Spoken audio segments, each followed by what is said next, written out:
Welcome to Chris Wan, today's presenter. Chris is our high-performance computing analyst from the University of Alberta, and Chris will be presenting on the Python DASK library today. Chris, on to you. Hi, everyone. Yeah, I'm Chris Want from the University of Alberta. I'm part of the research computing group at the U of A, and I'm going to be talking today about the DASK library. The Python DASK library is for breaking up your programs and computing them in parallel. Has a lot of great features that we'll look at today. So a note about my slides. My slides are in a Jupyter notebook, and you can get them from our GitHub repository that the U of A team uses, and you can download them and run them. They work as both something to read and also as code. I'm using something called the Rise extension, which turns my Jupyter notebook into a slideshow. So if you're interested in running them as slides, you'll need to install that extension. Otherwise, you can just run my slides as a notebook. So my goals today are to briefly give an introduction to DASK. I'll show some possibilities for parallelizing programs for use on your laptop, and I'll talk a bit about working with DASK on Compute Canada clusters. And along the way, I hope to share some gotchas that I've encountered while working with DASK. So I'm not going to go through everything that DASK does, but there's a lot of good supplemental material out there. So last week, SharkNet had a webinar on DASK by Jinhui Shi. And it's a great overview of DASK, and I recommend if you want to learn more after this talk about DASK, check out her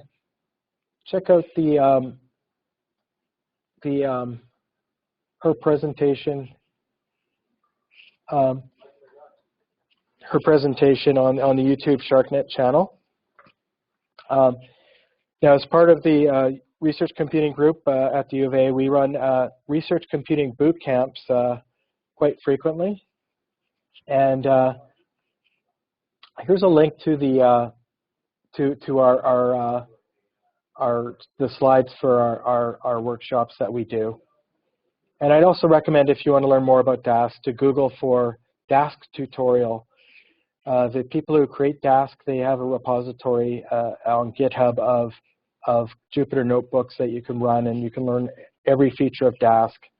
And I actually steal a lot of that content for our workshops at the U of A. If you're at the U of A and you're interested in participating in a DASK workshop, just send me an email and we'll put you on a list.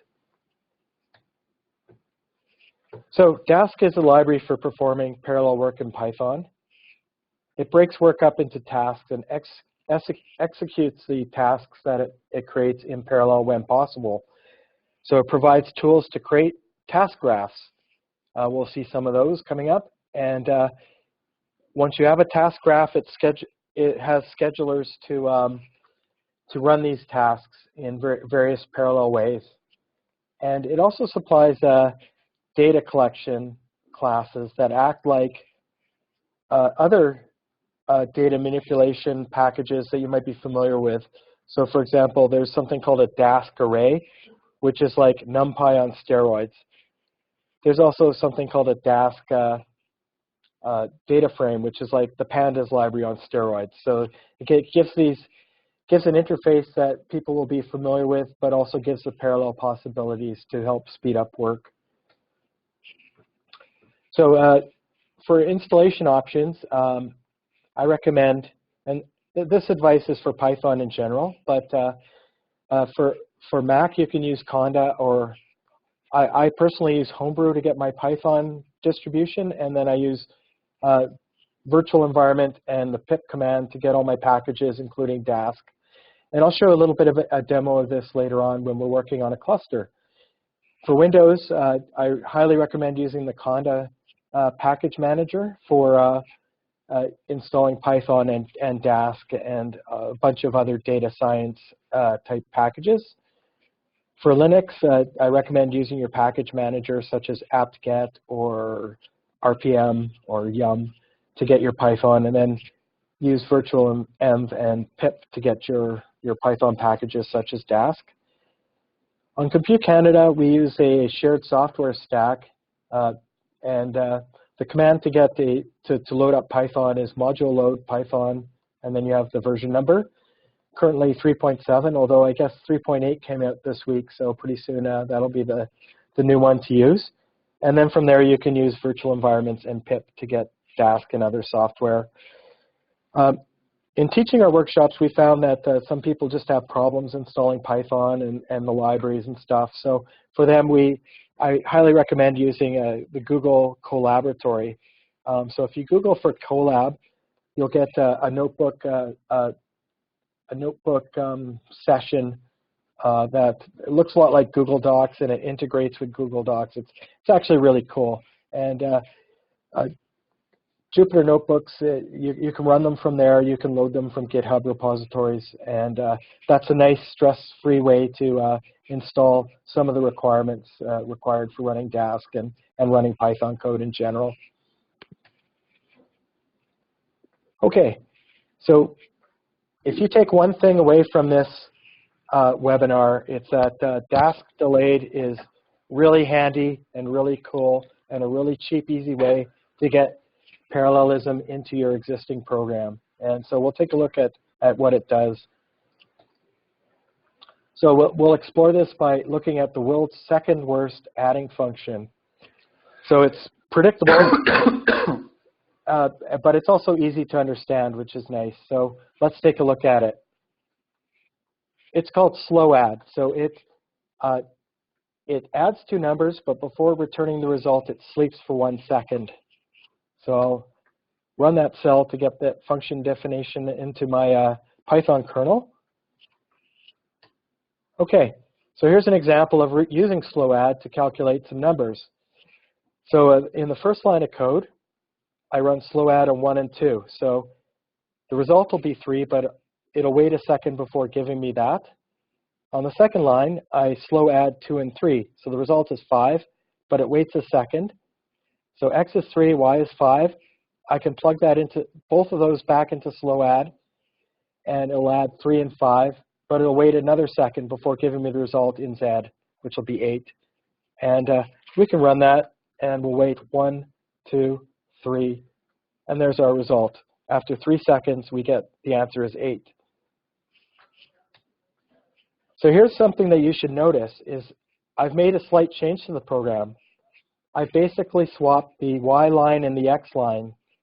And this program does exactly the same thing because the order of these operations doesn't matter.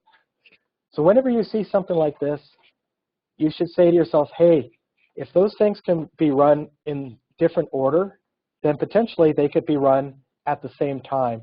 And that gives us an opportunity for parallelizing these operations. So I run this, and again, I get z is 8, and again, it ran in 3 seconds when I timed it. Okay, so now we're going to parallelize this code with the delayed Dask function.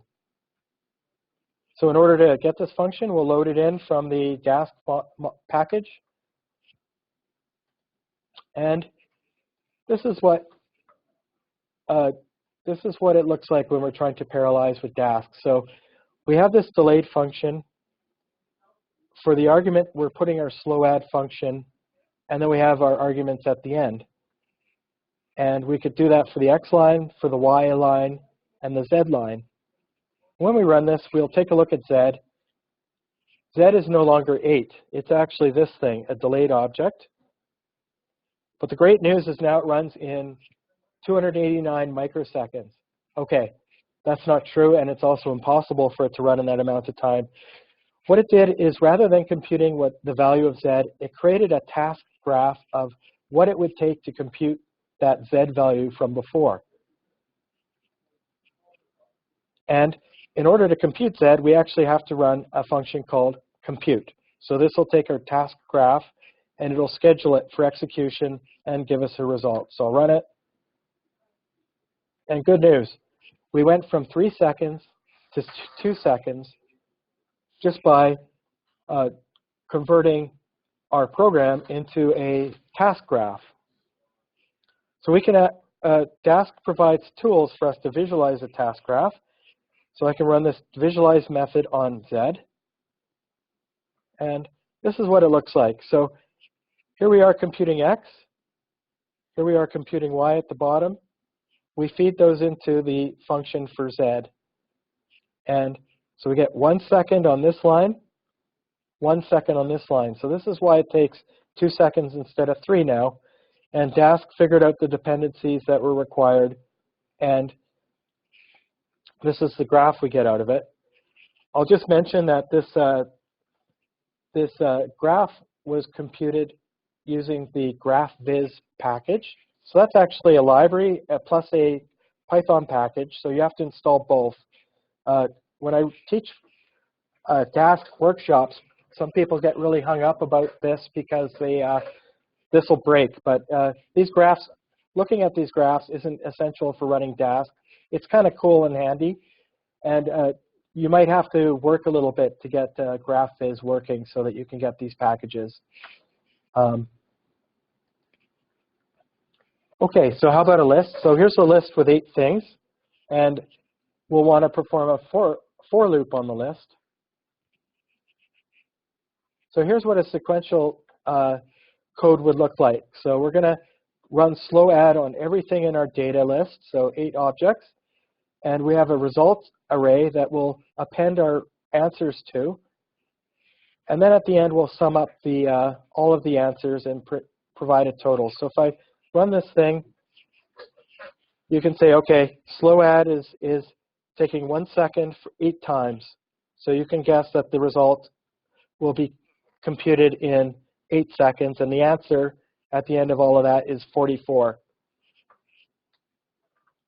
Here's what the delayed version looks like. So we run delayed on slow add to turn it to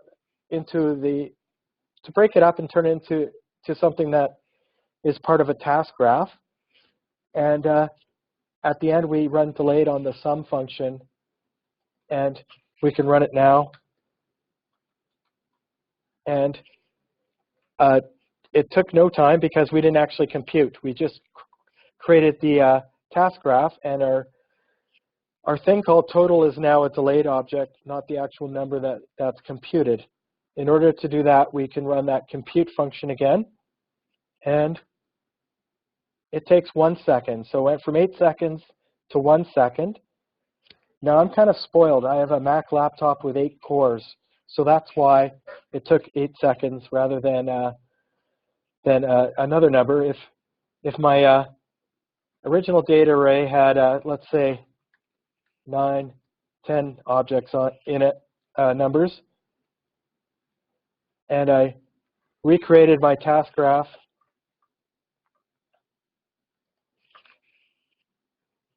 now we'll see it actually takes 2 seconds instead of 1 second because my 8 cores can handle 8 of those tasks, but it couldn't handle the other 2. So if we visualize, here's a chunk of 8 tasks that my computer could parallelize at the same time, but I had to wait a second while these were running before I could run these last 2.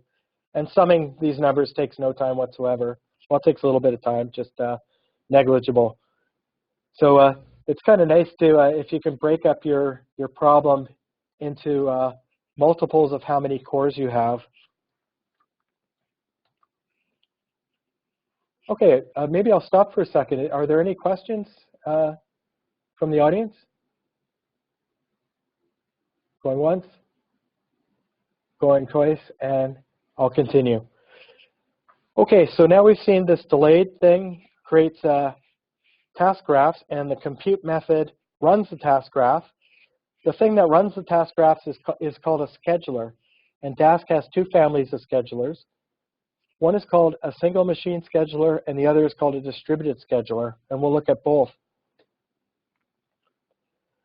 So we can actually set the scheduler that we want to use as a keyword option to the compute method. So here's a version of, here's me running our task graph with a synchronous scheduler. So it runs every task in order. And that took 10 seconds. I added a couple of numbers to my data earlier, so that's why it took 10 seconds rather than 8. I can also tell it to use a threaded scheduler, so it'll use the Python multiprocessing library and produce some threads. So these are lightweight processes within a Python program, and this method is good for situations where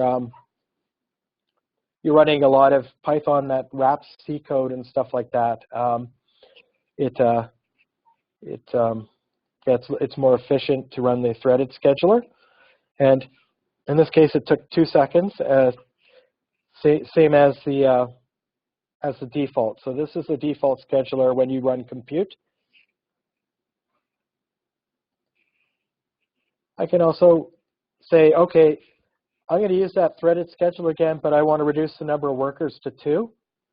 And 10 divided by 2 is 5. So guess what? It took 5 seconds, and it only used two of my processors on my computer. So if you're running your Python code, but you're also checking your Gmail and doing other stuff on your laptop, maybe you want to restrict the number of workers that you're going to use, and this is how you do it. I can also tell Dask to use processes rather than threads, and so I tell it to use the processes scheduler, and this forks off different processes, so separate programs to run our task graph. So I'll just run that, and it takes about the same amount of time as the threaded scheduler, maybe a little bit more time for setup for forking off processes.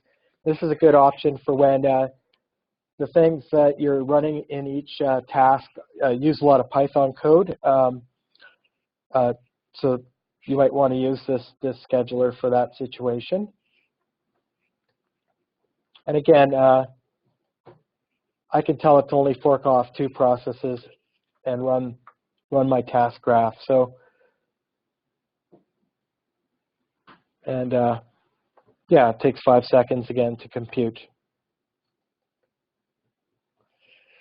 So the other family of schedulers that Dask provides is called a distributed scheduler. And at this point, we're plugging into more of a networking situation than a multi-threaded or multi-process situation. So we can create a what is called a computational cluster in Dask and connect a client to it. So a lot of stuff happens behind the scenes. But I'll create my client, and by default, it gave me a network of 4 workers and 8 cores. So each worker has 2 cores, and I'm using 17 gigs of memory. Another thing it gave me was this neat little dashboard, so I can take a look at what's going on with my program. I can review my workers. I'll bring up the font a bit. So here we go. There's my 4 workers. They're all connected to different ports on my computer, and they each have 2 cores, and they're not doing a heck of a lot right now. So in order to explore this, I had the second worst adding function in the world, and now I'll have the first worst now. So here it is. It's called random slow add. So not only is it slow, but it's random for how much time that it sleeps before giving my answer.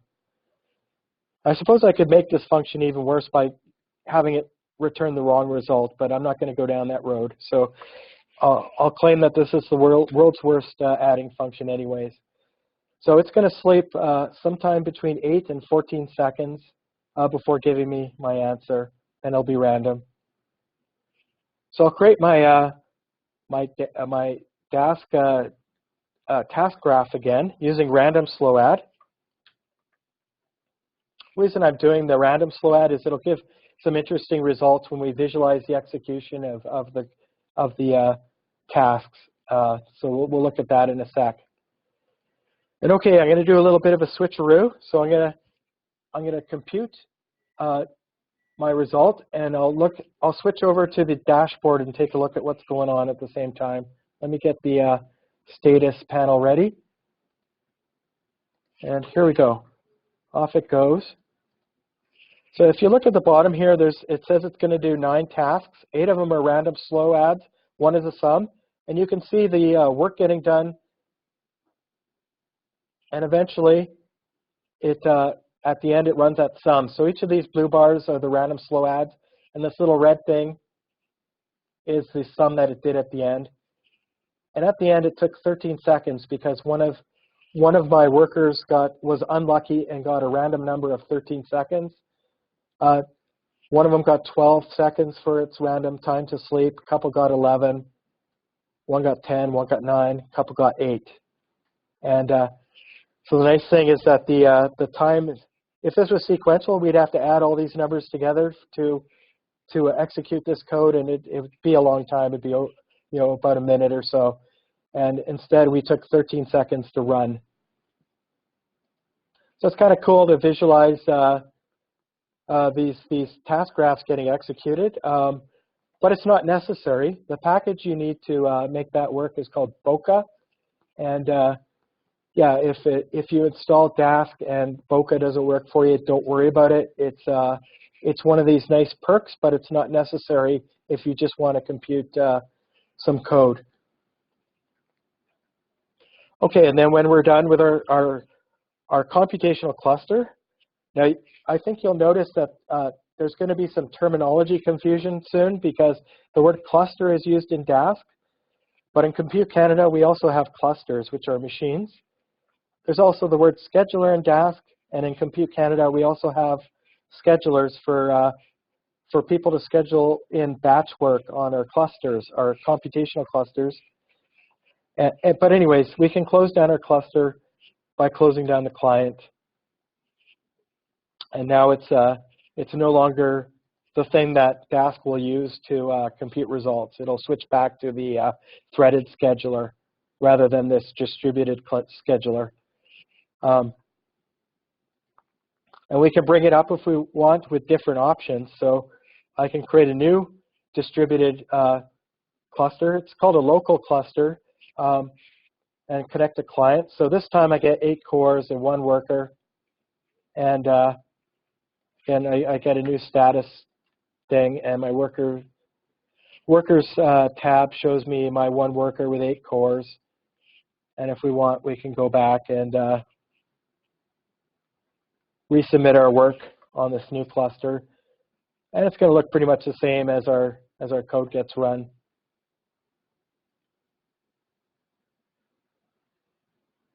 So you can watch all these tasks get computed again. Cool. Yeah, and I'll close down that cluster again. Okay, here's something that I'm not going to talk about too much, and this is data collection. Now, a good source to go for this is the Dask tutorial. So if you Google for Dask tutorial, it has a 1 Jupyter notebook per data collection, and you can explore all the features of these sort of act-alike parallel data structures that Dask provides. So in particular, if you're used to Pandas, you'll be interested in the Dask data frame. If you're interested in Numpy, you'll be interested in Dask array. And the SharkNet webinar from last week had a nice demo of Dask array. So if you like using Numpy, go check out that SharkNet webinar from last week. And there's also something called a Dask bag that handles unstructured data. That's a nice way to load, for example, JSON files or grab stuff off the web and process it in perhaps on different machines, and then use this map reduce pattern where you maybe have all these different machines creating intermediate results, and then at the end you collect everything together to get a single result. So the thing that I'd like to focus on for the rest of this talk is running Dask on a cluster. So I'll be borrowing from a few demos that I teach at my Dask workshop. that's not really true. Usually my Dask workshop, I run out of time at the end. This is the thing that I added at the end of the workshop, but I usually run out of time, so I don't get to cover it. So I'm happy to go over this stuff today. And so I'll be logging into the Graham cluster, and we'll run 3 demos on the Graham cluster. So I'll switch to a terminal, and people let me know if my font is not big enough or unreadable. Okay.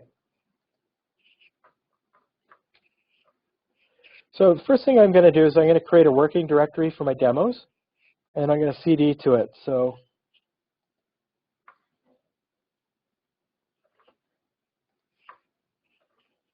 and I'm going to grab a bunch of stuff from my workshop on Dask that I'm just going to download into my demo directory. Oops.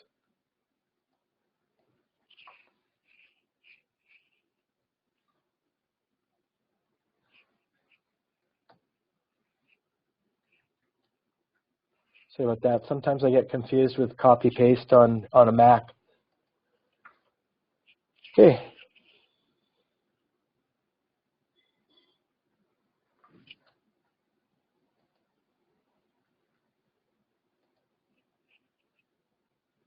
Okay.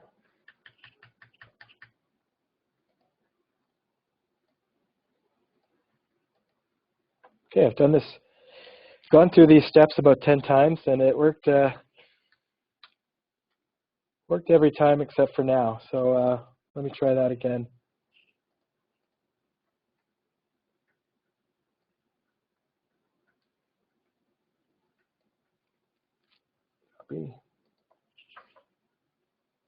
There we go. All right, so Compute Canada recommends using virtual environments for working with Python code, and so that's what I'll do right now. So this is going to take about a minute or so, and I'll explain while it's working what it's doing. Okay. So the first line here is I'm loading the Python 3.7 module from the Compute Canada software stack. Second line, I'm creating a virtual environment, and I'm creating a directory in my home directory in the virtual env directory called Dask. And the first thing I do after it's created is I activate it. So at this point, I have this sort of empty bag that I can fill with libraries and stuff for code that I'm going to run. And on the last line, I install a bunch of Dask-related packages. And so I'm filling this empty bag, which is my virtual environment. And once I install Jupyter, Dask, Dask Job Queue, Distributed, GraphViz, Bokeh, Dask MPI, and MPI 4PY, I'll have all the libraries I need to do all of our demos. So it's just finishing up now. So my first example is running a Jupyter notebook and using slurm to create workers. So it's kind of an interesting workflow. I see it as being good for maybe a debugging session, because what we're gonna do is we're gonna allocate a core for interactive use to run a notebook, and then we're gonna use that notebook to schedule workers using the scheduler on the cluster. So our virtual environment is set up, and you can tell at the beginning of my line it says in parentheses Dask, and that tells me that I'm using the Dask virtual environment. If I didn't want to use it anymore, I could run the deactivate command and I'd be out of that environment. Okay, so one thing that I need to do to make this all work is I have to set up some tunneling. So I'm going to create a new terminal.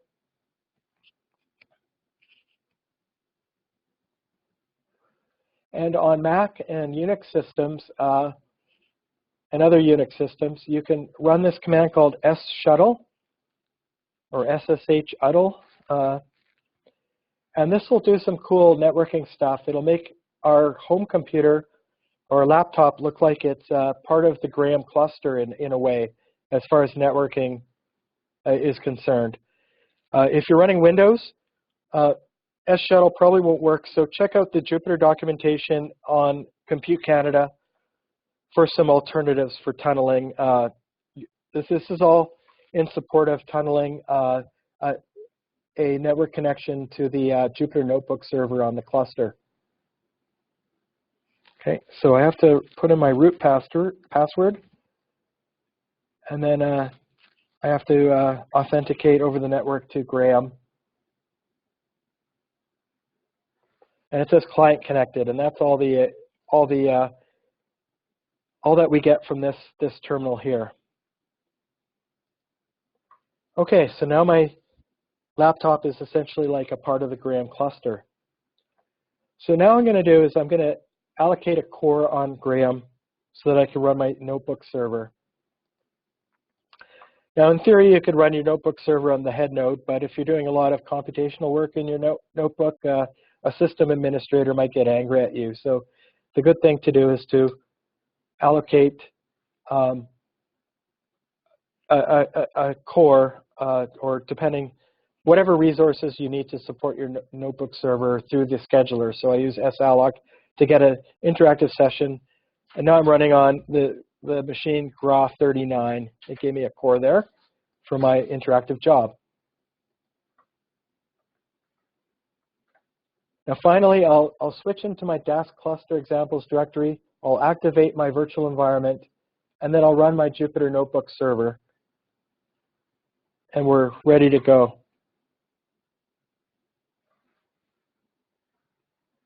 Okay, so Jupyter Notebook server is running. I have this network address I can paste into my browser on my laptop now. And it looks pretty Graham-ish. So in general, this URL would not work if we hadn't set up the tunneling.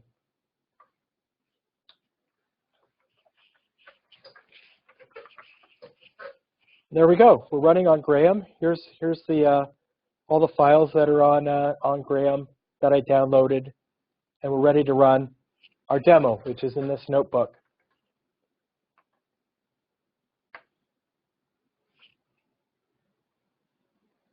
Okay. Try that again. Okay, it looks like I have to do a little bit of repair to my notebook.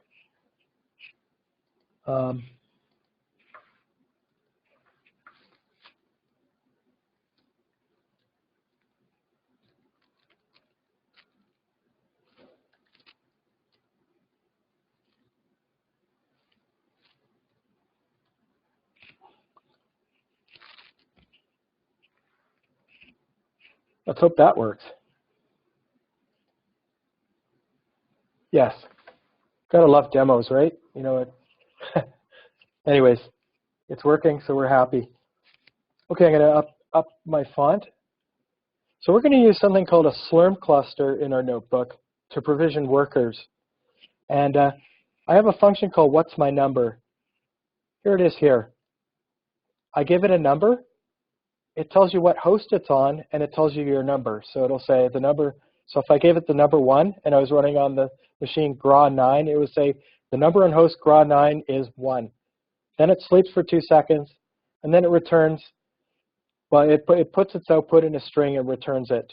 I have a second function called report results that just takes all the outputs from what's my number and creates a little report by joining all the strings together it receives. And I have a third function that's just for timing. And so we'll create a set of data. So eight numbers in my data array. I have a results array, and then I'll create this task graph of what's my number. And then at the end, I'll report my results and join my results together. So I'll create the graph for that. Oops, forgot to run something here. There we go. Run this thing. Okay, and now before we run it, we can visualize the task graph. Here we go. We've got 8 what's my numbers running, and they all read into the report results function to give a final result. So now I'm going to create a slurm cluster. So again, the terminology gets a little bit confusing because we have a physical cluster, a machine, and we have something called slurm that is a scheduler on that physical cluster. But what we're creating instead is a DASK cluster, which is a software thing, and yeah, it's going to set up all the scheduling for our work. So if I run this, it takes a second or two to run, or 5. There it is. So I get something back. It also created a nice little dashboard for me to look at. So I can look here. I don't have any workers. So I created a scheduler, but I didn't schedule any workers to do work on it yet. Now, in order to create some workers, we're going to use the slurm scheduler on the cluster. And so my cluster in Dask has a job script that it uses, and we could take a look at it. So it looks like any other slurm job script. So at the end, it runs Python and creates a worker for us. So in order to actually create a worker, we use a cluster method called scale. So I'm going to scale my cluster up to 1 worker. So I'll run that, and I'll go up the page a little bit and take a look. We can see the workers here. It says 0. Oh, it switched to 1. So we have our worker ready to go.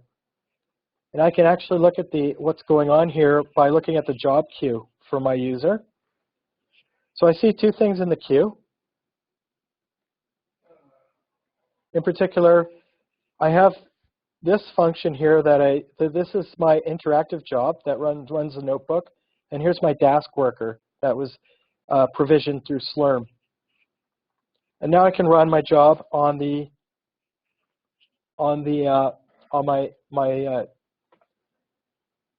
cluster that was created for us. So Dask cluster should take 16 seconds because my thing slept for 2 seconds, and I did 8 things.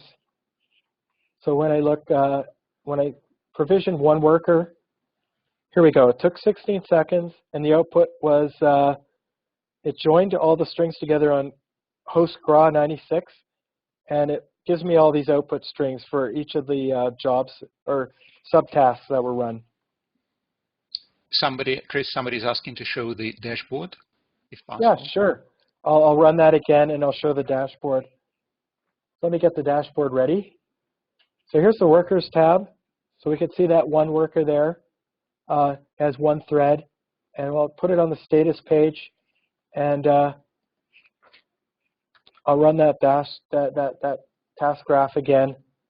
And unfortunately, well, okay, these are all chugging along. Yeah, I guess they have only 1 worker, so they have to basically run sequentially. So it took 16 seconds, and you can see them all running one at a time.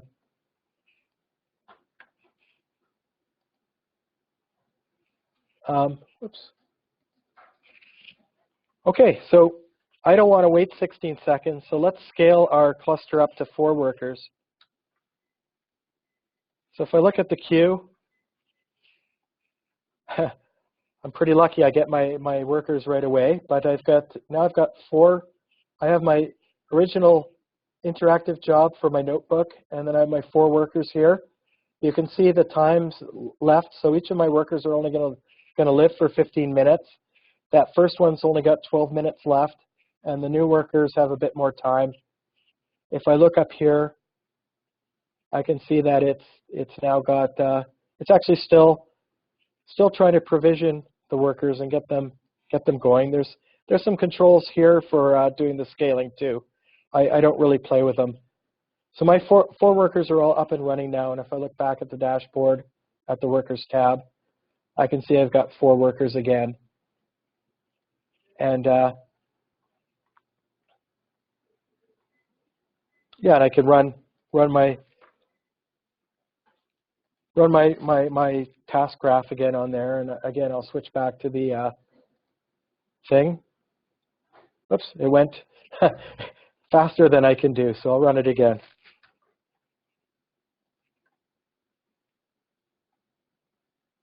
Okay, so the elapsed time now is 4 seconds, so I got 4 times speed up, which is great.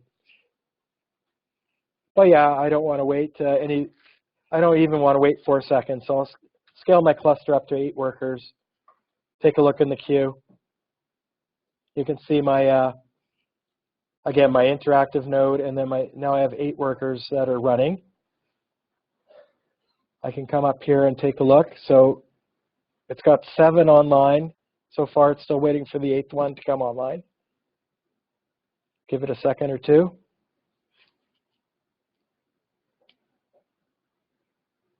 Come on. I could actually run my task graph now and run it on 7 cores, but I prefer to run it on 8 because hopefully I got the 8th one coming. I'll go back to the workers tab here. I still only have 7. Oh, there's number 8 just came online. Okay, there's my 8 workers. I'll run my thing again. Now it'll take 2 seconds, which is nice. And you can see all the different hosts that the workers are running on, and they're reporting their host name. And I'm probably not fast enough to do this. Let's switch to this one. And we'll just look at the dashboard really quickly. Yeah, it happens quicker than I can really do much. So at the end of my work, I can shut down my DASK cluster and my client. That's weird. Run it again. Okay. And then when I look at the job queue, the only thing left, all my workers went away, my worker jobs, and the only job left is my interactive one that I'm running Jupyter on. And I'll shut that down now. So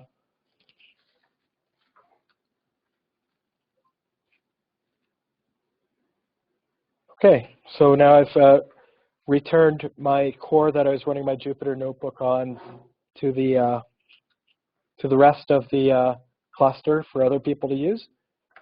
And I can look at the next demo.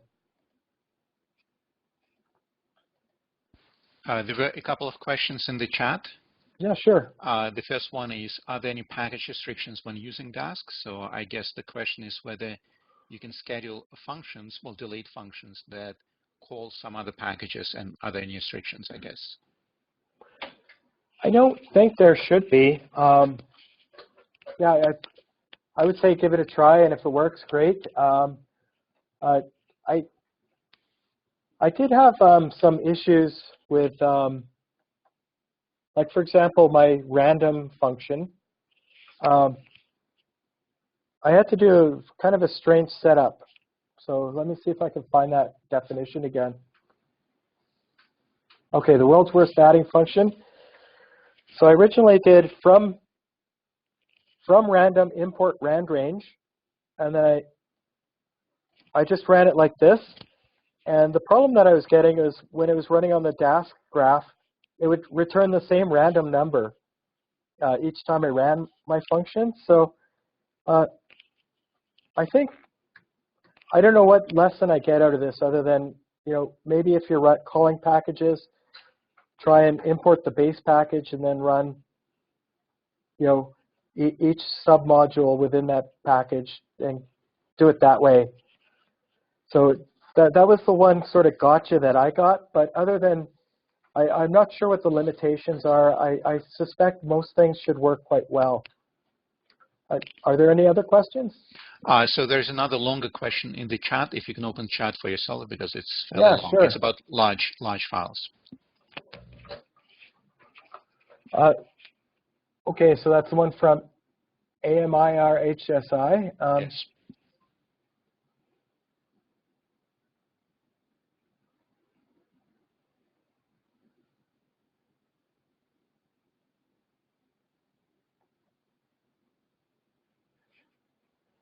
Okay, so to use the Dask efficiently with n large files of size 10 gigs, do I need to request n nodes with more than 10 gigs of memory?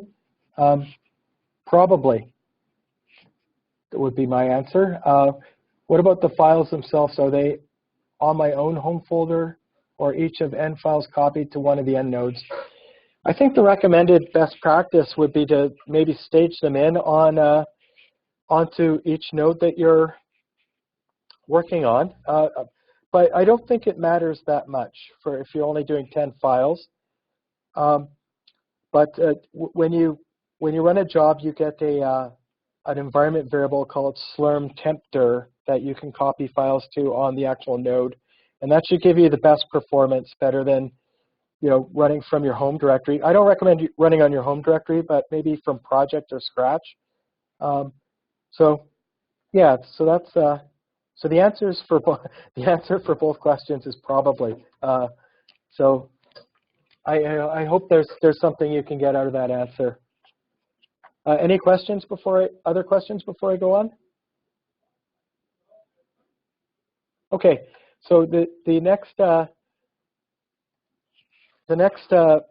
demo will be submitting batch jobs. So the first batch job I'm going to submit is going to use a Python script via slurm to create a Dask network via MPI. So MPI isn't really used in the communication between workers, but it is used to create the Dask network. It's kind of strange. So let's take a look at what that looks like.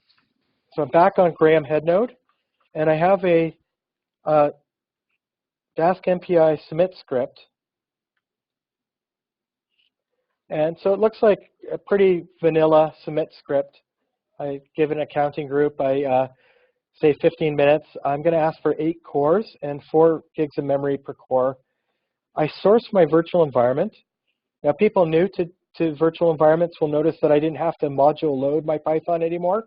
Once you have your virtual environment created, you don't have to module load Python anymore. And from here, I can use srun on Python to run my Dask MPI script. So what does that look like? This is what the Python script looks like. And what I'm doing right up the top is from Dask MPI import initialize, and I'm running initialize. And after that, my script looks almost exactly like what was in the Jupyter notebook. So we're running the exact same program. Here I create my client, and it knows what to do based on what that MPI stuff at the top did. And we can give that a run through sbatch.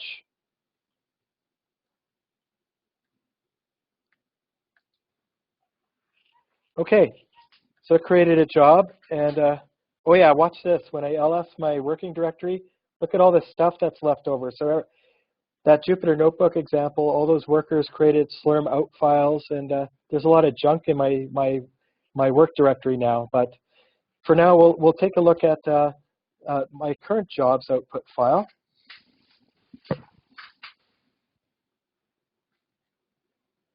And we get a lot of noise now as Dask creates a scheduler, and then it creates a bunch of workers to run the work. And here's finally the output of my program. So my program on 8 workers took 4 seconds to run. And looks like all of my workers were provisioned on a single host, GRA 120. You might be surprised that it took 4 seconds rather than 2, because there was 8 workers, or we thought there was going to be 8 workers, and they all slept for 2 seconds. What's going on here is this line here. So what Dask MPI did is it only forked off 6 workers for us. It reserved 1 worker for my client program, so my Python script, and 1 worker for the scheduler. So when we ask for 8 processes, we only get 6 workers. So that's a little bit, I think that's a little bit inefficient. And at the end, Dask, our output has Dask shutting down the workers and the scheduler and all that. Okay, and then for my next my next demo, I'm going to manually create a scheduler and workers so that I can use all 8 of my cores in my job. So first I'll take a look at the submission script, and it's kind of ugly now. So I'm asking for 8 workers again. I'm going to do this all on a single node to make life easier for the networking part of this operation. But what I do is I create what's called a scheduler file. So it's a file that doesn't exist yet. I'm going to give it my slurm job ID so that other jobs don't try and use the same scheduler file. And I'll activate my Python environment, and I'll use a command line DASK program to create the scheduler. I'll sleep 15 seconds because when you do this manual setup, sometimes workers and stuff starts happening before other parts are ready to go. So if you remember in my workbook example, I tried to spin up 8 workers and only 7 came up, and I had to wait a long time for the 8th one to come up. That can happen in this situation too. So I'll go through a loop over my 8 workers, and I'll create the 8 workers manually, and I'll point everything to the scheduler file so that the scheduler and the workers can find each other. Finally, I'm going to do a little bit of a sleep just to give time for everything to spin up, and then I'll run my Python script. And my Python script looks like this. It's going to look almost the same as before. So there's the what's my number function, reporting the results. Here's the part that's different, is I created an environment variable with my scheduler file's name in it, and then I fed it to my client here. So now it's ready to use that network. And then it runs the exact same code as before. So I'll do sbatch, run dask, submit. Off it goes. And I can start looking at the output file. I'm actually pretty lucky that my jobs are running right away. So here we go. It's created a scheduler. Now it's waiting 15 seconds just to make sure everything's good to go. Hopefully 15 seconds have passed. Yes, they have. So after creating the scheduler, I look at my file again, and now the workers are all coming online. There's 8 of them. And now they're waiting 15 seconds just to get everything all ready to go. And after those 15 seconds, I run my program, and it takes 2 seconds now. And we get the same output. But here's the important thing. Here's my client. It's running 8 processes with 8 threads. And so I'm able to use all of my all the processors that I had allocated. So that's a bit of a gotcha. Dask MPI is really handy and makes the submission or the creation of your Dask network easy, but you're going to lose a couple of processors when you use it, which may be less than ideal. Okay, and that's the last of my examples. So yeah, thanks for coming. If you're interested in the slides, I have them here on GitHub.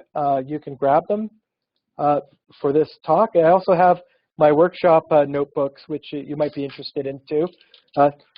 For the U of A workshops, we assume people have 2 days experience with Python, so they're kind of like the regular Dask workshops that the Dask people make, but I don't want to use the word dumbed down, but they're definitely they're meant to be a bit more gentle.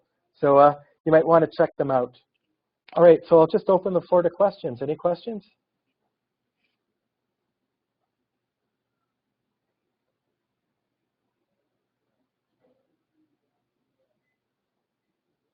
Okay, going once.